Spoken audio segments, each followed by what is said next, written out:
మూసీ పునరుజ్జీవంపై విపక్ష నేతలు అసత్య ప్రచారం చేస్తున్నారని ఆరోపించారు సీఎం రేవంత్ రెడ్డి. గత చరిత్ర చూస్తే నదీ పరివాహక ప్రాంతాలే ఎక్కువగా అభివృద్ధి చెందాయన్నారు.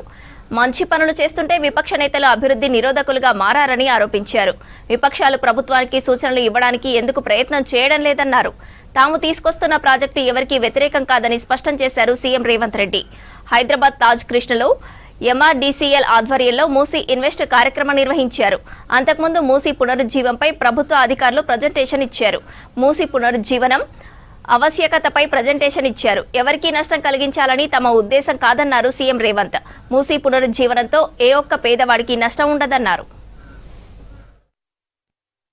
12 సంవత్సరాల కేంద్రంలో అధికారంలో ఉన్న వాళ్ళు, 10 సంవత్సరాల రాష్ట్రంలో అధికారం ఉన్న వాళ్ళు, అభివృద్ధి చేసి తెలంగాణ స్టేట్ని గ్లోబల్ ముఖ చిత్రంలో పెట్టినామని చెప్పేవాళ్ళు, లేకపోతే మాకు ఇంటర్నేషనల్ ఎక్స్పోజర్ ఉంది, లేకపోతే మాకు అపారమైన మేధా సంపత్తి ఉందని చెప్పేవాళ్ళు ఎందుకు ఈరోజు ఈ ప్రాజెక్టులను అడ్డుకునే ప్రయత్నం చేస్తున్నారు?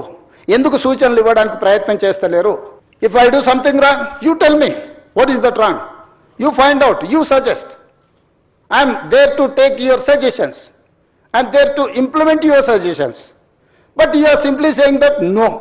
No is not solution for Moosi regeneration. This is what my answer.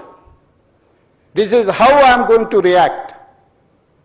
ఈ రోజు ఏం చెయ్యాలనుకుంటున్నామో సాంకేతిక పరంగా ప్రపంచంలో ఎక్స్పర్ట్స్ని అందరిని ఒక దగ్గర కూర్చోబెట్టి, so we are paying almost 160 crores for those consultants for this project. We have not appointed this consultant just like that. We have called global tenders. We have seen everything. We have seen their completion projects. ఈ ప్రజలకు అందరికీ కూడా జవాబు ఇవ్వాల్సిన బాధ్యత, ఈ ప్రజలకు మౌలిక వసతులను ఏర్పాటు చేయాల్సిన బాధ్యత మా ప్రభుత్వం మీద ఉన్నది, ప్రజలు ఎన్నుకున్న ప్రభుత్వం మీద ఉన్నది. ఈ రోజు మూసా నది, ఈసా నదితో మూసీ నదిని పునరుజ్జీవింపజేయడానికి సమస్య అవుతుంది అనుకున్నప్పుడు ఈరోజు గోదావరి నదీ జలాలను 20 TMCలను తరలించి దాదాపుగా 2.5-3 TMCలు నిరంతరం హైదరాబాద్ నగరంలో ప్రవహించే మూసీ నదిలో కంటిన్యూస్గా ఆ నీటిని ప్రవహింపజేయాలని, మిగతా 17.5 TMC హైదరాబాద్ నగర ప్రజల యొక్క దాహార్తిని తీర్చడానికి ఈరోజు పనులను ప్రారంభించినాం. ఈరోజు మీరు ఎంతసేపు నా రంగారెడ్డి జిల్లా హైదరాబాద్కు పరిమితం అయిపోయి ఆలోచన చేస్తున్నాం. ఈరోజు ఇక్కడ నివాసాలు ఏర్పరచుకున్న వాళ్ళకి జరుగుతున్న సమస్యల గురించి మనం చర్చిస్తున్నాం. నేను కూడా సానుభూతితో ఉన్నాను. కానీ కిందున్న నల్గొండ గురించి ఒక్కరైనా ఆలోచన చేస్తుండ్రా? ఈరోజు మూసీ నది పునరుద్ధరణ కార్యక్రమము బ్యూటిఫికేషన్ లేకపోతే లూటిఫికేషన్ అని కొంతమంది తెలివితేటలన్నీ ప్రదర్శించి ఏదైతే మాట్లాడుతుండ్రో, గాంధీ స్టాచ్యూకే 5,000 కోట్లు ఖర్చు పెడుతున్నారు అన్నారు. Hardly we are spending for Gandhi statue 70 crores, maybe, I don't know exact calculation, 70-75 crores. They have spent 220 crores for Ambedkar statue. We have not opposed for that. Yes, we need Ambedkar ideology. At the same time, we need Gandhian ideology. Hardly 10,000 families ఉన్నాయి ఇప్పుడు ఈ మూసీ నది పరివాహక. మేము already enumerate చేసినాం.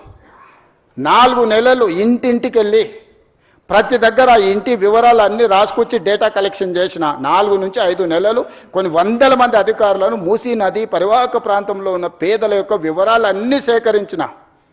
చాలామంది ఏమనుకుంటారు, ఏం లేదు జస్ట్ తెచ్చి కూలగొట్టాలనుకుంటున్నాను. తప్పు. ప్రతి పేదవాడి వివరాలు నా దగ్గర ఉన్నాయి. మూసీ నది పరివాహక ప్రాంతంలో నిరాశ్రయులు అయ్యే వాళ్ళు ఎవరున్నారు, వాళ్ళ కోసం డబుల్ బెడ్రూమ్ ఇండ్లు ఏవైతున్నాయో 10,500 ఇండ్లు కేటాయించిన. అయితే వాళ్ళు ఒక కన్సర్న్ ఎక్స్ప్రెస్ చేశారు. మాకు ఇక్కడ ఉపాధి ఉన్నది, మేము చిన్న చిన్న పనులు చేసుకుంటాం, మేము ఇళ్లలో పని చేసుకుంటాం, మమ్మల్ని తీసుకెళ్ళి అక్కడెక్కడో వేస్తే మాకు ఈ పని పోతుంది, మాకు ఉపాధి పోతుందని నాకు సానుకూలంగా అనిపించింది. అందుకే ఎక్కడికక్కడ ఏరియాలు ప్రభుత్వ భూములలోనే వాళ్ళకి ఇండ్లు కట్టి ఇవ్వాలని ఈరోజు మా బట్టి విక్రమార్క గారు ఆ సంఘాలు వస్తే జన ఆందోళన సంఘంతో ఈరోజు అబద్ధాలు చెప్పడానికి నెలకు 5 కోట్లు ఖర్చు పెడుతున్నారు అక్రమ సంపాదనను కొంతమంది. నేను ఇవన్నీ చెప్తే మా బట్టి విక్రమార్క గారు అంటారు, అరే నీ ఆలోచనలు మంచుకున్నాయి, నీ పనులు బాగున్నాయి, నువ్వెందుకు చెప్పవు అంటాడు.